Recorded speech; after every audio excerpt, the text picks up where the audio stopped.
माँ, मेरी हर छोटी बड़ी गलती पर ये पूरे परिवार के सामने मेरी बेइज्जती करने लगते हैं।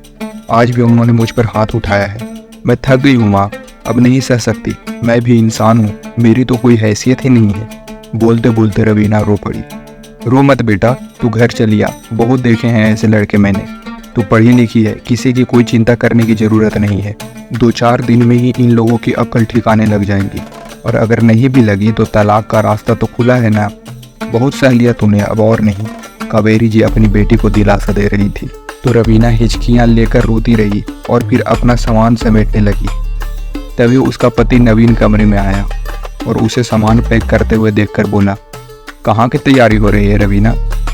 आपसे मतलब? आपने मुझे कभी बताया कि आप कब और कहाँ जाते हैं? अपनी फैमिली के सामने मुझे बेइज्जत करते समय क्या एक बार भी सोचते हैं कि मैं आपकी बीवी हूँ, कोई नौकरानी नहीं? मैंने बहुत सह लिया है, अब मैं एक पल के लिए भी यहाँ नहीं रहूँगी। रवीना, वो हमारा परिवार है और तुम्हें तुम्हारी गलती के लिए ही तो डांट रहा था। तुमने बाबूजी से बहस ना की होती तो मुझे गुस्सा नहीं आता। मैंने तुझे कितनी बार कहा कि चुप हो जा रवीना, लेकिन नहीं, तू तो मुझे और ज़्यादा उकसा रही थी। नवीन बहुत देर तक उसे मनाने की कोशिश में लगा रहा, पर रवीना तो जैसे कसम खाकर बैठ गई थी। कब ऑटो किया और कब बाहर निकली और कब ट्रेन में बैठी, उसे कोई होश ही नहीं था। बस इतना याद था कि नवीन उसे जाते हुए बहुत देर तक खड़ा होकर देखता रहा। गुस्से ने उसके सोचने समझने की शक्ति जैसे छीन सी ली थी। माँ के कहे शब्द उसके कानों में गूंज रहे थे, तू चली आ, अब बहुत सह चुकी है बेटा। नवीन और रवीना की शादी 1 साल पहले ही हुई थी। नवीन अपने माता पिता का एकमात्र बेटा था। एक ही बहन थी जिसकी शादी हो चुकी थी। रवीना अपने घर में 3 भाइयों की इकलौती बहन थी और बेहद लाडली थी। शुरू में ससुराल में सब ने उसे हाथों पर रखा, पर वो तो केवल नवीन को ही अपना मानती थी। बाकी लोगों से कोई मतलब नहीं रखती थी। नवीन उसे जितना समझाता वो उतना ही उल्टा करती। उसे सब दुश्मन से लगते। धीरे धीरे सास ससुर ने तो जैसे चुप्पी साध ली। वो कोशिश करते कि रवीना से कम बात करे। आज भी वह कहीं जा रही थी तो बाबूजी ने अकेले जाने से मना किया। बेटा, तुम उस इलाके से परिचित नहीं हो, एक बार नवीन को आने दो, फिर चले जाना। बस फिर क्या था, उसके मुंह में जो आया बोलती गई। बाबूजी, आप होते कौन हो मुझे जाने से मना करने वाले? आपको क्या लगता है कि मैं कुछ गलत काम करने जा रही हूँ? मैं कोई दूध पीती बच्ची नहीं हूँ जो अब हर जगह मैं नवीन का हाथ पकड़कर चलूंगी। आप मेरे व्यक्तिगत जीवन में ना घुसे तो ही अच्छा है। तभी नवीन कहीं से आ गया तो नवीन से भी उसने 2-4 लगाने की कोशिश की, पर वो तो उसकी रोज की हरकतों से वाकिफ था, तो इसीलिए उसने उसे बाबूजी से तमीज से पेश आने को बोला। ये बात उसकी नाक बार गुजरी। वह भड़क उठी। इस पर नवीन का हाथ उठ गया। उसके लाख समझाने पर भी वह नहीं मानी और घर छोड़कर चली गई। माँ पापा का प्यार और भाई भाभीियों का मनुहार उसे बहुत जिद्दी बना दिया था। वह अब खुश थी कि अब ससुराल से पीछा छूटा। ट्रेन तेजी से दौड़ी जा रही थी और उसकी और नवीन के बीच की दूरियां भी बढ़ती जा रही थी। 2-3 बार नवीन का कॉल आया तो उसने रिजेक्ट कर दिया, लेकिन अब सोचने लगी कि माँ ने उसे कॉल क्यों नहीं किया, जबकि वह तो जानती है कि मैं आ रही हूँ। गुस्सा शांत होने पर उसे अब नवीन की याद आने लगी। पर अब चाहे कुछ भी हो जाए, मैं ससुराल नहीं जाऊंगी। देखते ही देखते ट्रेन स्टेशन पर आ पहुंची, जहां उसे लेने कोई नहीं आया था, जो उसके लिए बहुत आश्चर्य की बात थी। स्टेशन से घर तक जाने के लिए उसने ऑटो किया। बीच में बड़ी हवेली के पास से गुजरते समय बड़ी अम्मा की याद आ गई। आज शायद कुछ है हवेली में, बड़ी रौनक दिख रही है। घर जाकर माँ से पूछूंगी। लेकिन ये क्या? घर जाकर देखा तो घर के दरवाजे बंद थे। रवीना का दिल तेजी से धड़कने लगा। किसी अनहोनी की आशंका से घिरी हुई उसने घर का दरवाजा खोला और घर के अंदर दाखिल हुई। वो सोच में पड़ गई कि पहले जब भी आती थी तो तीनों भाइयों में से कोई न कोई भाई उसे लेने स्टेशन जरूर आता था, और आज ना तो कोई उसे लेने आया और घर के दरवाजे भी बंद कर रखे हैं। यह सब सोचते हुए वह घर के अंदर आई। अंदर आकर देखा तो घर का माहौल भी खींचा खींचा सा था। दोनों छोटी भाभियों ने उसे देखकर फीकी सी मुस्कान फेंकी और अपने अपने कमरे की तरफ चली गई। तभी बड़ी भाभी आई तो उसने उसके हाथ से बैग लिया और बैठने को बोला। भाभी, बात क्या है? क्या हुआ है सबको? पहले तो घर के आंगन से आप तीनों की हंसी की आवाज़ें गूंजा करती थी, और आज दोनों भाभी मुझे देखकर भी मिलने नहीं आई। यहाँ तक कि मुझे लेने स्टेशन भी कोई नहीं आया। कुछ नहीं रवीना, तू अभी थक कर आई है, जा, माँ पापा तेरा इंतजार कर रहे हैं, बातें बाद में होती रहेंगी। बड़ी भाभी उससे उम्र में बहुत बड़ी थी, तो वो उसे माँ की तरह ही प्यार करती थी और उसके स्वभाव से भी परिचित थी कि कोई भी ऐसी बात हो जो कड़वी हो वो भाभी उसे नहीं बताएगी। थोड़ी देर में ही वह समझ गई कि रिश्तों में दरार आ चुकी है। इस बात का सबूत आंगन में 2 चूल्हा बता रहा था। यह देखकर उसके दिमाग में आया कि यही वो बात थी जो शायद बड़ी भाभी मुझे अपने मुंह से बताना नहीं चाह रही थी। वह अपना बैग लेकर माँ के कमरे की तरफ चल दी, पर तभी एक और झटका सा लगा कि भाभी ने उसे छत पर बने कमरे की ओर इशारा करते हुए वहां जाने को कहा। पर भाभी माँ का कमरा तो यहीं नीचे था ना। नहीं रवीना, अब माँ पापा ऊपर मेरे साथ रहते हैं, तू चल, मैं तेरे लिए कुछ खाने को लेकर आती हूँ।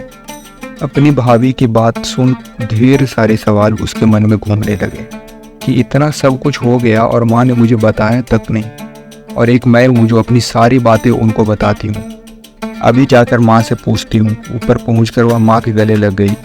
इतना सब कहना था, पूछना था, पर कुछ बोलती इससे पहले ही माँ ने उसे चुप रहने का इशारा किया कि तेरे पापा की तबीयत बहुत खराब है बेटी, अभी अभी सोए हैं, हम बाद में बात करेंगे।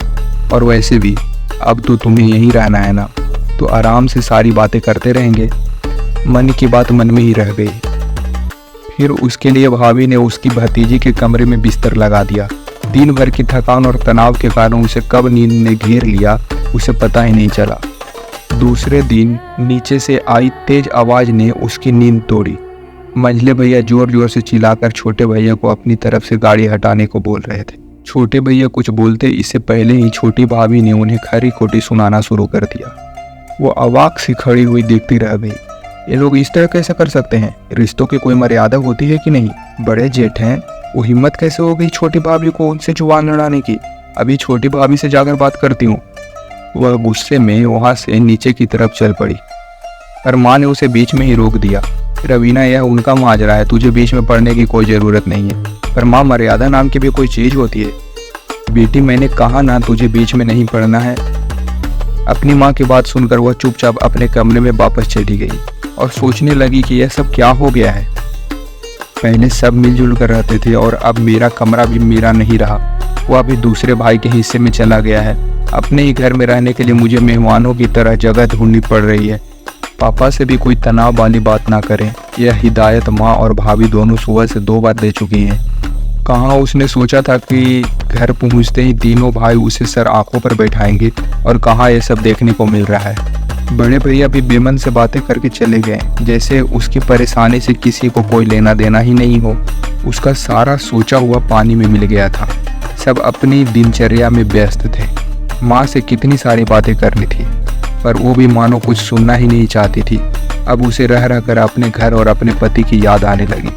तभी उसने कावेरी जी से पूछा, माँ, यह हवेली क्यों सज रही है? कल रास्ते में देखा था। बड़ी अम्मा कैसी हैं? रमेश की बेटी की शादी है, उसी की तैयारी हो रही है। कल जाना है सबको। मैं तो शायद नहीं जा पाऊंगी। तेरे पापा की हालत ठीक नहीं है, पर तुम और बहू चले जाना। बड़ी अम्मा भी अब अपने दिन गिन गिन कर निकाल रही है। कल जाओगी तो मिल लेना, पता नहीं कितने दिन की मेहमान है अभी। माँ ने लंबी सांस लेकर कहा। रवीना बचपन से ही हॉस्टल में पड़ी थी, पर जब भी गर्मियों की छुट्टियों में घर आती तो बड़ी हवेली जरूर जाती थी। राजू चाचा और उसके पिता बचपन के दोस्त थे। बड़ी अम्मा राजू चाचा की बहन थी, जो अपने पति से अलग होकर हवेली में रहती थी। निसंतान बड़ी अम्मा की पूरी दुनिया उनके भाई भतीजे ही थे। बड़ी अम्मा से रवीना का बहुत लगाव था। उनसे मिलने की इच्छा लिए वो हवेली में जाने की सोचने लगी। सभी लोग अपने में व्यस्त थे। तभी वह माँ के पास गई और बोली, माँ, आप सभी बिजी हैं और शादी तो शाम को है ना। मैं सोच रही हूँ कि थोड़ी देर के लिए बड़ी हवेली हो आती हूँ। शाम को फिर बड़ी अम्मा के पास बैठने का समय मिले या ना मिले। ठीक है बेटा, चली जाओ, उन्हें भी अच्छा लगेगा और तुम्हारा भी मन बहल जाएगा। माँ से स्वीकृति लेकर रवीना बड़ी अम्मा के पास चली गई, जहाँ सब लोग शाम की तैयारी में लगे हो। राजू चाचा और उनके बाकी लोगों से मिलकर वो बड़ी अम्मा का हाल चाल पूछने उनके कमरे की तरफ चल पड़ी। बचपन से ही इस हवेली में आती रहती थी, तो हवेली के चप्पे चप्पे से वाकिफ थी। बड़ी अम्मा के कमरे में बड़ा सा ताला देखकर वो चौंक गई। कुछ सोचने लगी कि बड़ी अम्मा कहाँ चली गई। तभी उसे एक नौकर आता हुआ दिखाई दिया, तो उसे रोककर बड़ी अम्मा के बारे में पूछा। तो वह शक पका गया। फिर उसे ले जाकर पीछे नौकरों की तरफ वाले हिस्से में एक छोटे से कमरे में छोड़कर चला गया। बड़ी अम्मा को इस हाल में देखकर वो रो पड़ी। टूटी सी चारपाई पे ऐसे पड़ी हुई थी कि वह उसमें से दिखाई भी नहीं दे रही थी। क्या स्थिति हो गई है अम्मा की। उसने अपने बचपन में इस हवेली में उनका रुतबा देखा था और आज वह नौकरों के कमरे में। वो ये सब सोच ही रही थी कि तभी उनकी खांसी से वह वर्तमान में आई। अम्मा मैं पानी देती हूँ कहकर वो कमरे में पानी ढूंढने लगी। चारपाई के पास ही एक पुरानी सी सुराही के ऊपर गिलास ढका हुआ था। रवीना ने जल्दी से पानी दिया। वह थोड़े से सहारे से उठी और पानी पीकर फिर निठाल हो गई। कौन है? अपनी बूढ़ी आंखों को रवीना के चेहरे पर केंद्रित करते हुए बोली। अम्मा मैं रीनू। रीनू बिटिया तू? हाँ अम्मा मैं। पर आपकी यह हालत और आप यहाँ कैसे? मैं अभी राजू चाचा से बात करती हूँ। रुक रीनू, किसी से कुछ मत बोल। मुझे मेरे कर्मों का फल भुगतना है। अच्छा है यही भुगत जाऊँ। ऐसा क्या ही किया अम्मा आपने जो इतना बड़ा फल भुगत रही हो? बहुत गलत किया है बेटी मैंने। अपने जीते जी अपने पति का घर छोड़कर पाप किया है, वो भी केवल अभिमान के कारण। रवीना के समझ में कुछ नहीं आ रहा था। बड़ी अम्मा ने फिर से बोलना शुरू किया कि रीनू बिटिया मैं अपने पिता की बेहद लाडली थी। जिस समय लोग अपनी बिटिया को स्कूल भी नहीं भेजते थे उस समय मेरे पिता ने मुझे हॉस्टल में रखकर पढ़ाया था। घुड़सवारी और निशानेबाजी सिखाई थी। मैं फराटेदार अंग्रेजी बोलती थी। मुझे सब सिखाया गया था। बस शादी के बाद पति के घर में कैसे रहना है यह नहीं सिखाया गया था। मैं जिद्दी और घमंडी हो गई थी। मेरे पिता ने मेरी शादी में दिल खोलकर खर्चा किया था। ज़रूरत की सारी चीज़ें दी, बस मुझे संस्कार देना भूल गए। एक दिन मेरे ससुर जी ने मेरे कमरे में मेरी दीवार घड़ी, जो मुझे मेरे पिता ने विदेश से मंगवा कर दी थी, वो घड़ी उठाकर बैठक में टंगवा दी। बस फिर क्या था? मैंने आप देखा न तब, यह भी नहीं सोचा कि उस समय वहाँ कितने लोग मौजूद हैं। बाहर जाकर अपनी घड़ी उतार लाई और अपने ससुर को सबके सामने भिखारी बोलने लगी। तो मेरे पति ने मुझे बहुत डांटा और उनसे माफ़ी मांगने को बोला, पर मैं अपने अभिमान में चूर थी। बहुत घमंड था मुझे अपने पिता की दौलत पर। झुकने से ज़्यादा अच्छा मुझे उस घर को छोड़ना ज़्यादा सही लगा और यहाँ चली आई हमेशा के लिए। पहले तो एक दो बार उन लोगों के संदेशे भी आए, फिर बाद में वो भी आना बंद हो गए और मेरे पति ने दूसरी शादी कर ली। अगर आज अपने घर में होती तो मेरे भी नाती पोते होते, बेटी और मेरी भी इज्जत होती। जब तक मेरे पिता और भाइयों का राज था तब तक मेरी भी हवेली में बहुत चलती थी, पर अब भतीजे का राज है। आजकल कोई अपने माँ बाप को ना पूछे तो मैं क्या ही चीज़ हूँ बेटी। जब से बीमार हुई हूँ यहाँ पटक दिया है। कहते हैं बीमारी फैलेगी। बोलती बोलती बड़ी अम्मा फिर से खांसने लगी तो रवीना ने उन्हें फिर से पानी पिलाया और चुपचाप वहाँ से वापस आ गई। शाम को बेमन शादी में शामिल हुई, पर अब मन कहीं और था। रात में कब सोई पता ही नहीं चला।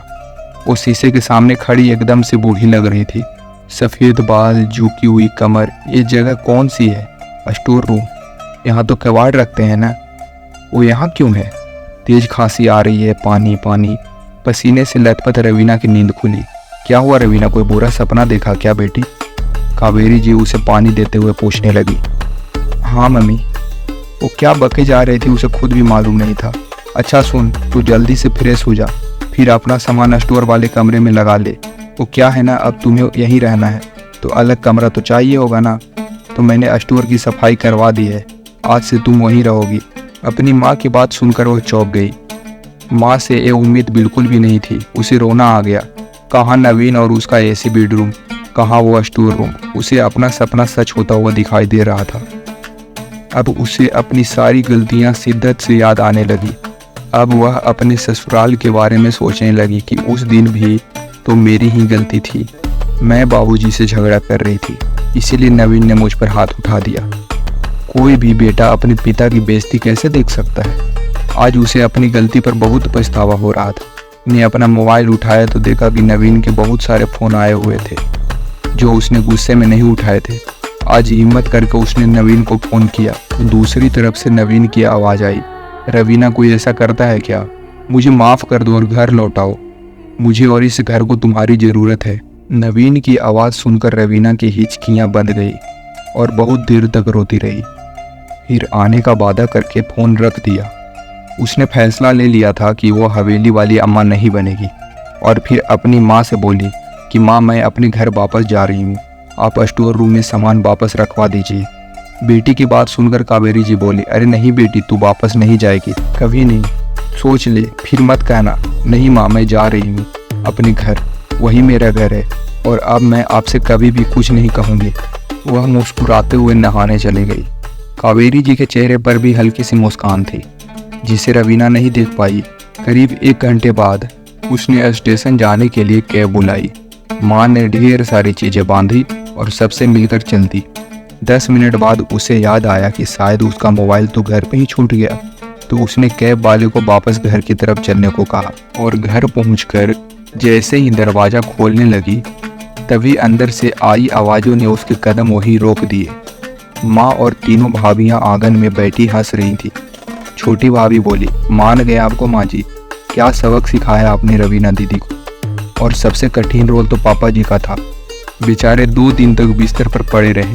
और क्या करती तो बहू मैं, रवीना को अच्छी तरह से जानती हूँ, वो बहुत जिद्दी है। जब तक उसे सामने से कोई चीज ना दिखाओ तो वो समझती ही नहीं। इसीलिए मायके का ये रूप दिखाना बहुत जरूरी था। एक ही दिन में 2 रसोई बनाना और तुम सबका इस तरह से एक दूसरे से लड़ना भी तो हमारी योजना का ही हिस्सा था। पर बेचारी रवीना दी, हम सब ने उसके साथ सही नहीं किया, मंजली भाभी बोली। तो कावेरी जी ने कहा कि बहू, बच्चे जब छोटे होते हैं तो कड़वी दवा देने के लिए माँ को कभी कभी उनकी नाक भी बंद करनी पड़ती है, पर वह उसके फायदे के लिए ही करती है। कोई बात नहीं, हम रवीना को राखी पर बुला लेंगे, पर अब उसकी अकल ठिकाने लानी बहुत ज़रूरी थी। वो अब ठीक से ससुराल में रहेगी। अगर मैं उसे पहले ही समझाती तो मुझे भी दुश्मन समझने लगती। अपनी माँ और भाभीियों का ऐसा प्यार देखकर रवीना की आंखें छलक आई।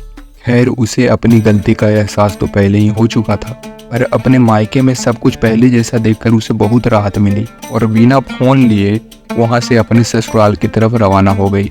दोस्तों, तो आपको ये कहानी कैसी लगी? अगर अच्छी लगी तो लाइक, शेयर और सब्सक्राइब जरूर करें। Thank you.